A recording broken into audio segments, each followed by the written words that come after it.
Mercredi 24 septembre, Emilia Masson nous donne rendez-vous à l'hôtel de ville de Tende. Nous nous trouvons actuellement dans la salle de conseil de l'hôtel de ville de Tende. Est-ce que vous pouvez nous dire pourquoi? Parce que je tenais à vous présenter en échantillonnage de pièces lithiques que j'ai découvertes sur le site du Mont Bégaud, dans la vallée des Merveilles plus précisément. Avant mes recherches, ce site a été réduit en simple répertoire de signes gravés. Or, ayant perçu une dimension bien plus profonde de ce site, j'ai recherché autre chose, j'ai recherché des aménagements, des installations. Voici qui m'a mené à la découverte de toute une série d'objets, de pièces lithiques, parfaitement taillées, avec une adresse extraordinaire. Et à titre d'échantillonnage, je vous montrerai cette hache rituelle qui n'a jamais servi, qui est trop grande, et où on voit très bien où elle a été clivée. Il y a l'embout pour le manche. Elle a été trouvée dans une cache, plantée dans le sol, ce qui correspond à une vieille croyance indo-européenne. On croit que jusqu'à aujourd'hui, on croit, dans certains pays des Balkans, que le tranchant de la hache dissipait les nuages et protégeait de la foudre. À côté de cette hache très grande, on a trouvé toute une série de petites haches qui, elles aussi, étaient plantées dans le sol, dans les roches. Autre type d'objets sont les pierres triangulaires, dont cette pièce maîtresse très grande, qui a été évidée tout au long, clivée et gravée, sculptée ici, où on voit le motif d'un bucrane au sommet. Sous cette grande pierre, on a trouvé deux petits triangles dont les tranches ont été parfaitement découpées de façon très lisse et qui sont dans la même pierre que la grande. Ça fait un ensemble cohérent. À côté de cette pierre triangulaire, on a trouvé encore une autre pierre qui, elle, se tient debout et qui dessine la grotte, les pics qui se trouvent juste au-dessus de ces éboulis sur la cime des lacs. À côté de ces pièces lithiques de forme triangulaire ou des haches, il y avait tout un lot d'objets qui se trouvaient sous le grand mégalithe inscrit, non loin de ces pièces-là, et qui toutes évoquaient des stylés stylisés. Nous avons en particulier une pièce exceptionnelle qui porte des incrustations noires, lesquelles dessinent des constellations, en particulier la petite et la grande ours, qui réalisées dans une technique que l'on n'explique pas. Les spécialistes ont pu constater, mais ne savent pas comment ça a été fait. On trouve aussi ce hérisson qui servait à graver, mais qui aussi, on voit bien, il a été creusé, servait à taper sur un stylet en pierre plus petit. La panoplie de ces pièces lithiques dont on voit un choix ici vient d'être enrichie par une nouvelle pièce insolite que je vous ferai découvrir sur le site le lendemain.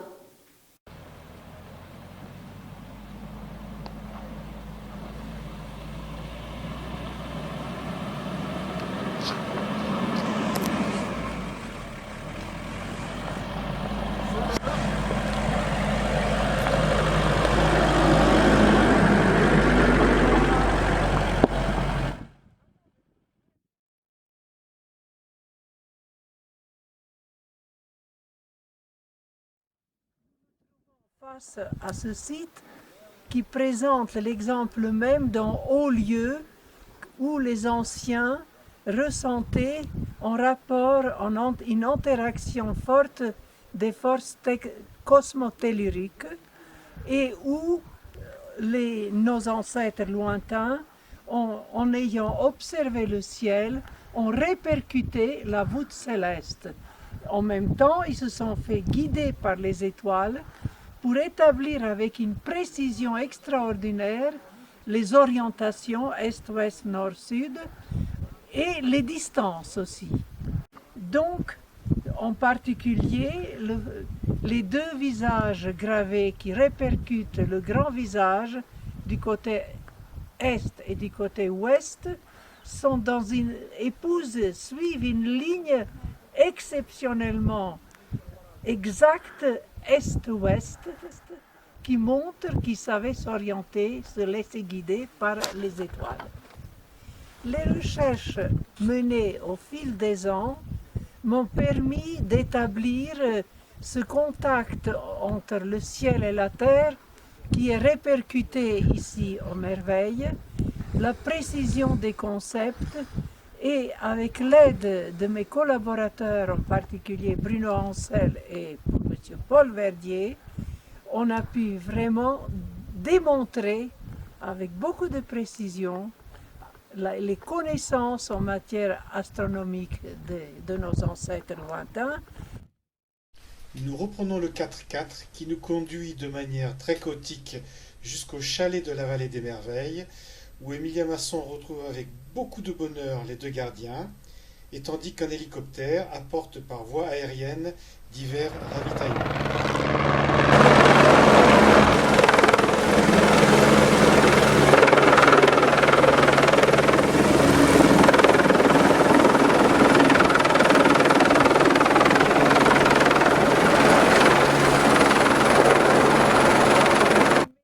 Vous voyez en mégalithe qui a été placé intentionnellement à cet endroit-là, comme pour faire axe d'une part avec la grotte de la Cime des Lacs et de l'autre avec un autre mégalithe qui figure à l'entrée du site que je vous montrerai quand on va partir.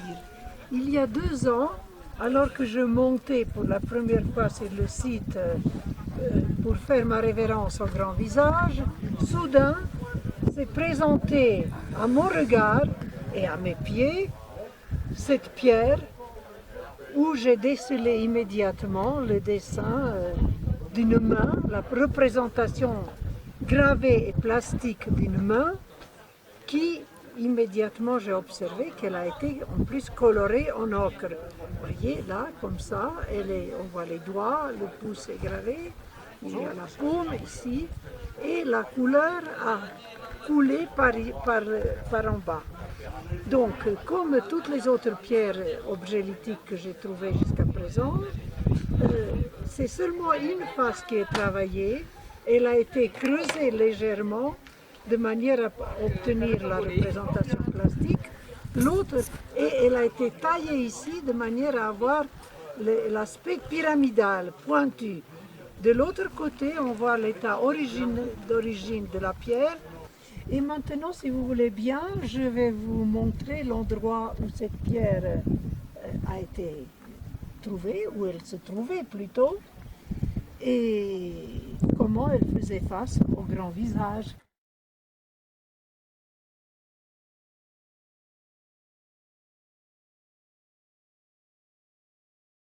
Faisons un petit détour par les éboulis du flanc est de la Cime des Lacs, qui recelaient toutes ces pièces lithiques qu'on vient de voir, et où rayonne une très belle image de taureau qui a été façonnée dans une plage oxydée de la roche.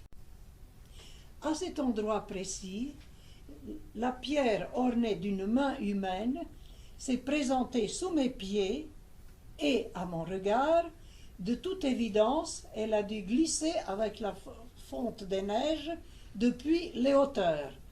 En l'observant, j'ai pu constater que cette main a été réalisée dans le même esprit que les 2 mains qui figurent au-dessus de la grotte de la Cime des Lacs et sous la représentation du soleil ailé.